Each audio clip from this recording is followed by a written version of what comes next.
우리가 지난주까지 19문을 살펴봤는데 헤르베르 요리문답 그 29문까지 우리가 한 이야기는 뭐였는가 하면은요, 우리를 구원할 중보자가 누구냐 이런 얘기였어요. 그러니까 우리가 비참한 처지에 처해서 구원받을 수 있는 방법이 우리 스스로는 없다는 거예요. 그래서 우리 스스로는 어떻게 할 수 있는 그런 상황이 되지 않는 상황에 있는데, 그런 우리들에게 우리를 구원할 중보자가 있다. 또 그 중보자를 찾아야 된다. 근데 그 중보자를 어떻게 찾느냐? 성경은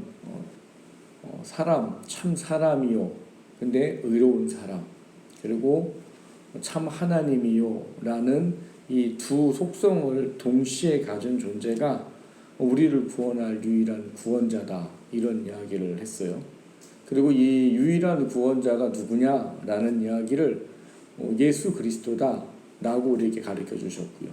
그리고 이 예수 그리스도가 우리의 유일한 구원자입니다 하는 거를 우리가 지난주에 19문을 통해서 이것을 어디서 알게 됩니까? 이런 질문에 대한 답을 거룩한 복음으로부터 한다, 이런 얘기를 살펴봤단 말이죠. 그러니까 우리가 예수 그리스도가 참 사람이시고 참 하나님이셔서 우리를 구원할 유일한 중보자가 되신다는 것을 성경에 전해진 복음을 통해서 한다라는 이야기를 우리가 지난주에 살펴봤었어요.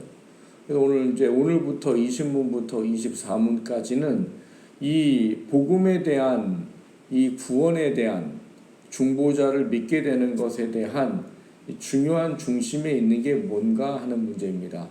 그건 믿음이라는 거예요. 믿음. 우리가 어떻게 예수 그리스도가 우리 중보자인 것을, 성경이 알려주는 것을 우리가 알게 되느냐? 믿음이 그것을 알게 해준다는 거예요. 그래서 그 믿음이 과연 어떻게 우리에게 주어진 것이냐라는 부분과 이제 믿음에 대한, 우리가 성경에 대한 이야기들을 정리하는 시간들을 아마 21문부터 24문까지 살펴보게 될 것 같습니다. 자, 오늘은 20문을 좀 살펴볼 것인데요. 20문의 질문이 이렇게 되어 있어요. 그렇다면 아담을 통하여 모든 사람이 멸망했듯이 그리스도로 말미암아 모든 사람이 구원을 받습니까?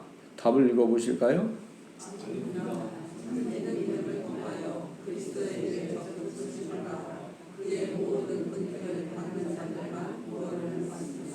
네, 혹시 그런 거 들어보셨나요? 만인 구원설 이런 거 들어보셨나요? 혹시 만인 구원설 안 들어보셨어요? 만인 구원설은 뭐냐면 하나님은 원래 모든 사람을 구원하려고 하시는 것이다 라는 주장이에요. 그래서 하나님은 모든 사람을 위해서 아들을 십자가에 죽게 하셨고, 하나님 모든 인류를 구원할 계획을 가지신 것이다, 이런 주장이에요. 근데 이거는 잘못된 주장입니다. 왜냐하면 하나님은 택한 자가 있고 버린 자가 있다고 말하기 때문에 그래요. 그러니까 하나님은 이거를 언제 정하셨다고 그래요? 천지가 지어지기 전에. 그러니까 우리를 구원하기 위해서 하나님이 하시는 놀라운 일들은 이미 이 모든 계획과 이 모든 이 준비됨이 언제 있었느냐 하면 천지가 지어지기 전이라고 성경이 가르치고 있다는 사실인 거예요. 제가 거듭거듭 말씀드리지만 하나님은 우리를, 인간을 창조하시고 모든 피조물과 모든 만물을 창조하실 때 그 전에 이미 알고 계셨단 말이에요. 뭐를? 사람을 창조해 놓으면 얘네들이 나의 약속을 깨고 타락할 걸 알고 계셨다는 이야기예요. 그래서 그 천지를 만들기 전부터 이미 타락할 거를 알고 계신 그 하나님이 타락으로부터 얼마를 구원하기로 하나님의 그 은혜 가운데 택하셨다라는 게 에베소서 1장에 나와 있는 이야기예요. 그러니까 성경은 우리의 타락의 구원에 대한 문제를 어느 날 갑자기 그냥 이렇게 타락했으니까 어떡하나 이거 불쌍하다, 빨리 구원하자, 이런 계획을 가지고서 우리를 구원하시는 게 아니고, 타락할 걸 미리 알고 이미 창세전의 모든 계획을 다 준비를 하셨다는 사실인 거예요. 그리고 그 계획 속에 하나님이 모든 인류를 구원할 그 과정들을 이루어 가셨다는 것이 성경의 가르침이에요.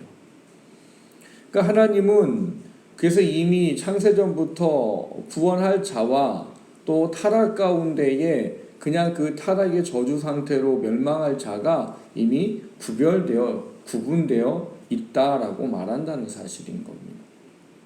그러니까 만인 구원서는 그럼 뭐냐? 그냥 다 원래 구원 받아야 된다는 거예요. 하나님 모든 사람이 다 구원 받기를 하나님 계획을 하셨다는 거예요. 그런데 그러면 왜 구원을 못 받느냐? 이 만인 구원서를 주장하는 사람들은 이 행위 구원과 직결되어 있는 문제를 가지고 있어요. 그러니까 뭐냐면 하나님은 다 구원하려고 구원을 다 이렇게 해놓으셨는데 그거를 받아들이는 사람을 구원받는 거고 거부하는 사람은 구원을 받지 못하는 거다. 이게 만인 구원설의 핵심이에요. 그래서 이 만인 구원설을 가지고 있는 사람들이요, 이 선교지나 이런 데 가서 이상한 얘기를 하고 다닌답니다. 무슨 얘기를 하고 다닌다 하면 이 하나님은 원래 모든 사람들을 다 구원할 계획을 가지고 십자가에 아들을 죽게 하셨기 때문에 당신이 뭘 믿어도 구원받을 수 있습니다. 이러고 다닌다는 거예요. 근데 성경은 우리에게 엄격하고도 분명하게 말하고 있는 게 뭐예요? 모든 사람이 구원을 받는 게 아니고요. 아까 이 신문의 답을 보면 참 믿음을 통하여 그리스도에게 접붙임을 받아 그의 모든 은택을 받은 자들만 구원을 받는 거예요. 그러니까 하나님의 마음은 모든 사람이 구원받기를 원하는 아픈 마음을 가지고 계실 뿐이지 모든 사람을 구원하는 게 아니란 말인 거예요. 이거에 대해서는 우리가 왜 그렇습니까? 라는 질문을 또 하게 되면 복잡하고 어려운 이야기가 또 많아지게 되는 거죠. 복잡하고 어려워진 이야기는 결국 뭐가 되겠어요? 모든 사람들이 구원받는 게 아니고 택한 자만 구원받습니다. 라는 이야기 속에서 우리가 하나님께서 누구를 택하고 누구를 버리느냐 라는 문제는 결국 하나님의 주권 아래 있더라는 거예요. 그래서 그 주권에 따라 하나님이 구원할 자와 그 멸망 가운데 그냥 멸망할 자를 하나님이 이미 정해 놓으셨다는 겁니다. 근데 이게 안 믿는 사람한테는 어이없는 이야기인 것이고 구원받은 자에게는 한없는 은혜인 거죠. 근데 성경은 우리에게 오늘 여기 나와 있는 하이델베르그 요리문답 20문에 모든 사람이 구원받느냐? 아닙니다. 라는 대답을 우리에게 전해주고 있다는 사실인 거예요.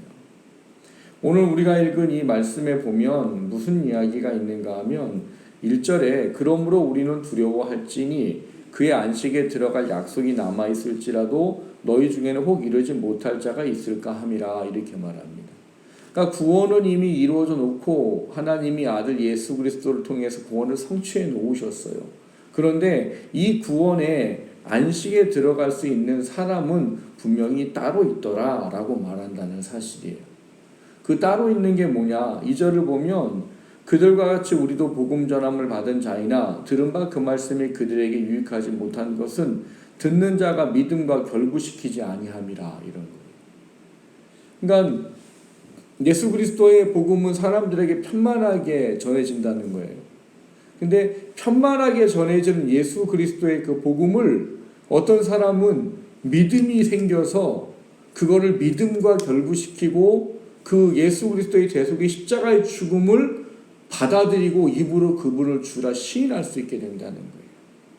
근데 어떤 사람은 그런 얘기를 들어도 전혀 믿으려고 하지 않는다는 사실인 거예요.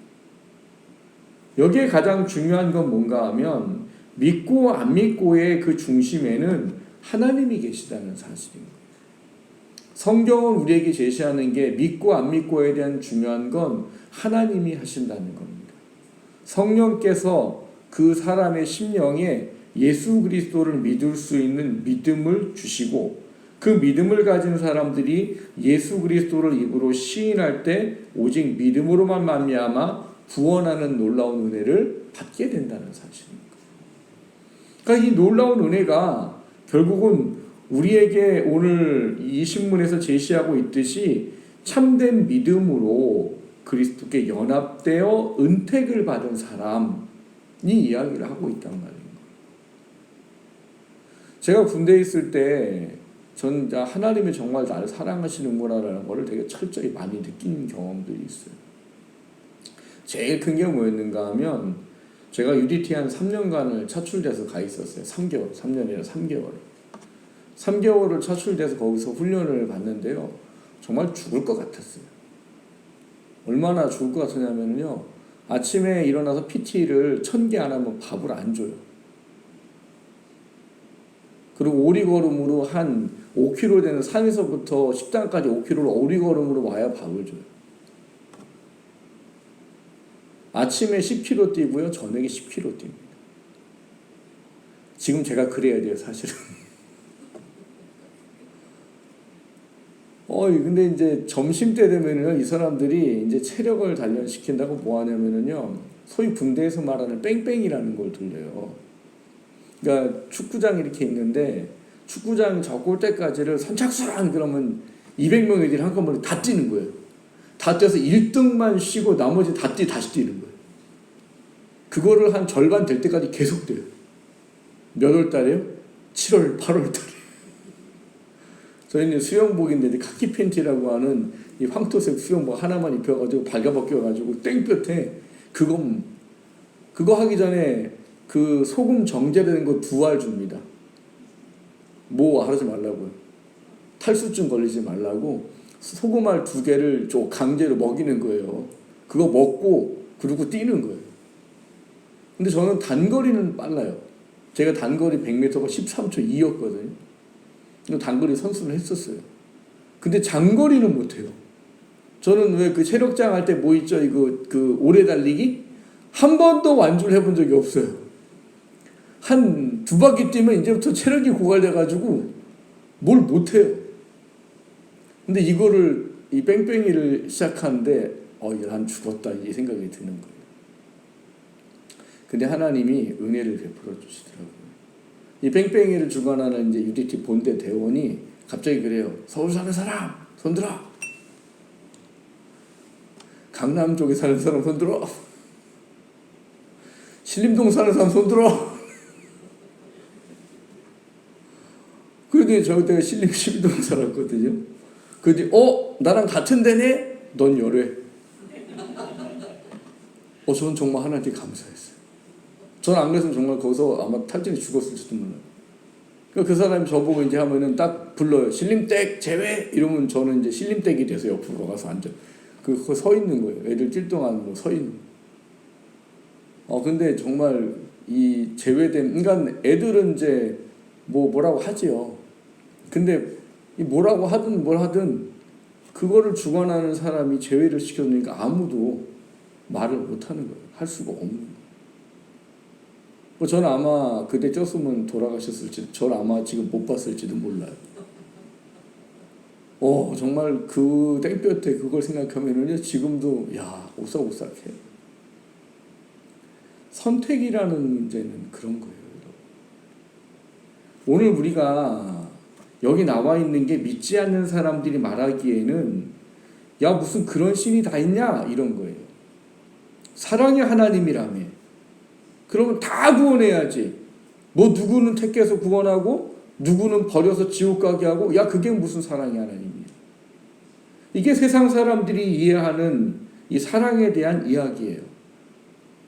그런데 하나님은 모든 인류 가운데 하나님의 주권에 따라서 택할 자를 택하셨다라는 사실입니다. 그게 우리한테는 가장 큰 하나님의 은혜로 작용하고 있는 구원의 놀라운 진리예요. 예전에 저희 전도사 동기 중에 하나가 신학교 시절 때 이 부분에 대한 이야기가 나왔을 때 교수님하고 그게 이렇게 논쟁을 한 적이 있어요. 근데 이제 그 친구는 이제 저희 교단이 아닌 다른 교단의 어떤 신학을 좀 먼저 섭렵했던 것 같아요. 그러니까 교단마다 이 구원에 관계된 게 조금씩 다릅니다. 그러니까 이분은 아마 우리 교단이 아닌 다른 교단에서 자라왔든지 다른 신학을 섭렵했든지 그런 것 같아요. 그러니까 그 친구는 만민구원서를 믿는 사람이었던 거예요. 그런데 전도사들은요, 이 선무담이 사람 잡는다고 절대로 안 집니다. 교수들하고도 싸워서 이기려고 그래요. 절대 못 이겨요. 그러는데도 하여튼 뭐 죽어라 하고 싸워요. 제가 전도사 생활 때 제일 답답하고 한심한 건 자기들끼리 논쟁하고 그거 싸우는 거. 뭐 천년설이 이게 맞네 저게 맞네 그거 가지고 막 목에 핏대를 세우면서 싸워요. 그거 별로 의미 없어요. 근데 이 친구가 이제 선보당에 사람 잡는다고 교수님한테 대들기 시작한 거예요. 성경에 보십시오. 모든 민족을 구원하겠다고 하지 않았냐고. 그리고 하나님은 모든 자가 구원받기를 원한다고 하지 않았냐고. 이제 성경 구절을 자기 또 대면서 얘기하는 거예요. 근데 교수님이 잘 처음에 설명해 주다가 교수님 이제 화가 나신 거예요. 그분이 뭐라고 하신 줄 아세요? 너는 그러다 죽어. 나는 나 구원해 준 거 감사하고 살 테니까. 하나님은 성경에 택하고 구원받은 자에 대한 논리를 이야기하고 계시지 모든 사람을 이야기하고 있지 않습니다. 마태복음 22장에 보면 우리가 잘 알고 있는 천국잔치, 혼인잔치에 대한 비유가 나와요. 거기 보면 임금이 뭐 해요? 사람들을 초대하지요. 근데 와요, 안 와요? 안 와요. 나는 소를 사서 시험해야 되고 나는 결혼해서 안 되고 땅을 사갖고 밭 갈아야 되고 안 와요. 또 보내죠. 안 와요. 그러니까 나중에 어떻게 해요? 야, 시장 길거리 가가지고 보이는 사람 다 그냥 데려다가 이 잔치를 다 갖다 대요. 근데 거기 있는 사람들은 어떤 사람들이겠어요? 이 왕이 초대할 땐 누구 초대했겠어요? 왕이 뭐 거렁뱅이, 평민 이런 사람 초대했겠어요? 아니죠. 그래도 뭐 덕명이 있고 뭐 좀 귀족이고 좀 어떤 뭐가 좀 있는 사람들을 초대했을 거 아니에요. 근데 안 온 거예요. 그리고 그 나머지는 다 누가 와서 앉아 있는 거예요? 그냥 일반 평범한 사람, 아니면 뭐 거렁뱅이도 있을 수 있고, 하여튼 그런 사람들이 이 왕의 혼인잔치에 참여하게 되는 그런 결과를 맞게 되더라는 거예요. 여기 나와 있는 이 이야기도 결국은 뭘 제시하고 있는가 하면 다 초대받았다고 다 구원받는 게 아니더라는 거예요. 그 혼인잔치에 앉아 있는 사람이 구원받는다는 거예요. 하나님이 우리에게 말하는 예수 그리스도가 유일한 구원자입니다라는 사실들에 대해서 하나님이 구원에 대한 것을 말씀하시는 건 구원을 이루어 놓아도 그 구원을 적용받을 수 있는 사람들은 따로 있더라라고 말하는 거예요. 그러니까 구원을 적용받을 따로 있는 그 사람들을 오늘 여기서 이야기하는 게 뭐예요? 믿음을 가진 사람이라는 거예요. 참된 믿음을 가진 사람들. 참된 믿음을 가진 사람들이 그리스도께 접붙임을 받았다라고 말하는 거예요. 여러분, 성경에서 우리를 접붙임에 대한 이야기를 로마서에 이야기해 줍니다. 근데 이게 얼마나 큰 은혜인가 큰 은혜인가 하면 하나님이 접붙임에 대한 이야기를 뭐라고 하는가 하면 참 감람나무인 가지인 이스라엘을 꺾어서 두고 돌 감람나무 가진 이방인 너희들을 접붙여서 하나님께 속한 가지가 되게 했다 이렇게 말해요. 성경은 그걸 우리에게 뭐라고 말하는가 하면 이방인의 충만한 수가 찰 때까지 하나님이 택한 이스라엘 백성은 잠시 버려두었다라고 말합니다. 그러니까 여러분, 돌 감람나무 가지는 평생 뭐만 맺어야 돼요? 돌 감람나무만 맺어요. 돌 감람나무. 근데 이게 참 감람나무 가지에 붙어버리면 돌 감람나무 가지였던 거에 뭐가 맺혀요? 예, 참 감람나무 열매가 맺힌다. 여러분, 신분상으로 말하면 우리는 구원받으면 안 되는 사람들이에요. 유대인의 가치로 따지면. 유대인의 가치는 뭔데요? 택한 민족, 선민, 이스라엘 백성만 구원받는 거예요. 우리는 이스라엘 백성이에요? 아니에요. 우린 이방인, 그들이 말하는 이방인들이에요. 근데 이방인들인 우리들이 하나님께 접붙임으로 말미암아 우리가 영적 이스라엘이 되었다라고 말합니다. 이 영적 이스라엘이 됐다는 말은 결과적으로 무엇으로 말미암느냐? 성령께서 허락하신 믿음으로 말미암아 우리에게 이 은혜가 주어진다는 사실이에요.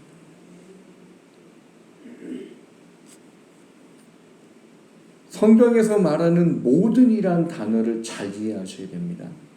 성경에서 말하는 모든이라는 구원의 이야기는 모든 사람을 이야기하는 게 아니라 믿는 모든 사람을 얘기하는 거예요. 고린도전서 15장 23절을 보면 그러나 각각 자기 차례로 되리니 먼저는 첫 열매인 그리스도요 다음에는 그리스도 강림하실 때 그에게 붙은 자요 이렇게 돼 있어요. 그리고 15절 22절에 보면 그리스도 안에서 모든 사람이 삶을 얻으리라 이렇게 되어 있습니다. 그러니까 여기 나와 있는 이 모든이란 단어의 개념은 믿음으로 인하여서 예수 그리스도께 접붙임 당해서 그리스도 안에 있는 사람들은 모두 다 구원하겠다는 거예요. 그리고 성경은 이거에 대해서 말하는 게 그거예요. 차별이 없다는 거예요. 그러니까 믿음을 가진 사람이라면 그 사람이 어떤 사람이든지 뭐 하지 않아요? 차별을 두지 않는다고요. 이방인이어도 상관이 없고요. 여자여도 상관이 없고요. 아이도 상관이 없다는 거예요. 제가 왜 이방인 여자 아이를 이야기할까요? 예수님 시대 때에는 여자나 아이를 사람으로 인정하지 않았어요. 이방인도 인간으로 인정하지 않았어요. 그래서 에베소서에 보면 믿는 사람들에게 뭐라고 말하는가 하면 남편들아 아내들을 너희들과 같이 하나님 나라를 유업으로 받을 자로 여겨라 이렇게 말해요. 전에도 얘기했잖아요. 헬라 문화권에 있는 사람들은 여자들하고 얘기 안 한다고 그랬잖아요. 남편들이 집에 가면 이야기해요 안 해요? 안 했대요. 그건 기록에 남아있어요. 안 했대요. 왜? 여자랑 얘기하면 이 바보가 된다고 여겼단 말이에요. 그 사람들. 그런데 복음이 들어와서 예수를 믿는 그들에게 이 이상한 이 헬라적 사고방식들이 자꾸 구원을 어렵게 만드는 거예요. 뭘 어렵게 만들어요? 유대인들은 여러 가지가 어려워요. 일단은 이방인들은 구원 못 받는 거지. 그리고 여자도 구원 못 받는 거. 아이들도 구원을 못 받는 거. 그러니까 참 어려워요, 이 사람들. 근데 하나님은 온 인류 가운데에 예수 그리스도를 믿는 모든 사람들은 그가 이스라엘이든 이방인이든 남자든 여자든 아이든 모두 다 구원하시는 하나님의 이 평등에 대한 이야기를 성경을 통해서 가르쳐주고 계시다는 사실인 겁니다. 중요한 건 그래서 뭐예요? 믿음이라는 거예요. 믿음. 예수 그리스도를 믿는 참된 믿음이 주어져서 그분을 주라 시인하는 모든 사람들은 예수님께 접붙임 당해 있기 때문에 반드시 뭘 받아요? 구원을 받는다 하는 이야기를 말하는 거예요. 여기에는 전제가 붙어 있는 겁니다. 그 전제가 뭐예요? 참된 믿음. 그리고 그 참된 믿음은 하나님께서 허락된 사람에게 베푸는 것이지 모든 사람에게 주어지는 게 아니라는 사실이에요. 물론 이런 이야기를 하면 여러분들이 또 고민하는 이야기들이 있어서 말씀을 드리면 미리 예정됐습니다. 다 구원받는 거 아닙니다. 택한 자녀만 구원받습니다. 택한 사람에게만 믿음을 주십니다. 이런 얘기를 하다 보면 사람들이 의뢰에 이제 무슨 생각해요? 그럼 내가 전도하려고 해도 택하지 못한 사람은 전도해도 구원 못 받겠네? 그건 누가 주는 생각이라고요? 그건 마귀가 주는 생각이고 사단이 주는 생각이에요. 왜 꼭 그렇게 생각하냐? 반대로 생각하란 말이에요. 내가 마음에 들어와 태신자를 삼았다면 저 사람은 구원받을 사람이니까 믿어야지. 왜 웃지? 반대로 생각하냐? 내가 아무리 전도해도 택함 받지 않으면 구원 못 받겠네? 그거는 마귀가 주는 생각이에요. 하나님은 너희들은 모르니까 뭘 하라는 거예요? 계속 뿌리라는 거예요. 물 주고 거두는 건 누구라고요? 하나님이에요. 너희들이 계속 뿌리기만 하라. 우리가 뿌리는 그 뿌림 속에 하나님의 택한 자가 구원을 받는 거예요. 그러니까 우리는 사단에게 자꾸 마음을 내어주면 안 됩니다. 우리는 누가 구원받을지 안 받을지 그거를 고민할 필요가 없는 사람들이에요. 저 사람이 구원받을지 안 받을지 우리가 그 사람의 어떤 삶을 보고 정죄할 권한도 자격도 없는 사람이란 말이에요. 우리는 다만 전할 뿐이요, 그가 택함 받은 자에게로 소망하고 기도할 뿐인 거예요. 그게 하나님이 우리에게 원하는 삶. 로마서 9장에 보면 이렇게 되어 있습니다. 기록된 바 내가 야곱은 사랑하고 에서는 미워하였다 하신 것 같으니라. 이렇게 말하고 있어요. 분명하게 뭘 얘기하고 있어요? 사랑해서 택한 자가 있고 미워하여 버린 자가 있다라고 말하는 거죠. 하나님은 오늘 우리가 이 신문에 나와 있는 것처럼 모든 사람을 구원하시는 것이 아닌 참 믿음을 가져서 예수 그리스도에게 접붙임 받은 사람을 구원하신다는 사실들을 깊이 묵상하셔야 됩니다. 그리고 우리는 너무나 감사하고 감사하게도 그 믿음이 주어진 사람들이라는 거지요. 그리고 그 믿음이 나로 하여금 나와 전혀 상관없이 나를 구원하신다는 것이지. 그래서 믿음은 선물인 거예요. 사람이 육체로 자랑하지 않도록 하기 위해 믿음을 선물로 주었나니 라고 말하는 그 말씀입니다. 선물은 값이 없어야 선물인 겁니다. 그래서 믿음은 선물인 거고요. 구원은 선물인 거예요. 근데 그게 어떤 거라고요? 어쩌다 걸리는 게 아니고요. 모든 사람에게 주는 게 아니고요. 하나님이 사랑하여 택한 자에게만 주시는 은혜라는 거. 근데 우리는 그 안에 속해 있다는 거예요. 그걸 좀 깊이 묵상하시기를 주님의 이름으로 축원합니다. 수많은 사람들이 있어요. 이 지구만에 지금 60억이 넘는 사람들이 있습니다. 근데 그 가운데 하나님이 택하여서 우리를 구원하신 믿음을 주셨다는 사실 앞에 다시금 구원의 은혜가 감사와 감격이 되어져서 우리가 하나님 앞에 온전한 믿음으로 그분의 은혜와 사랑을 더 감사로 고백하며 살아갈 수 있는 저와 여러분 되시기를 주님의 이름으로 축원합니다.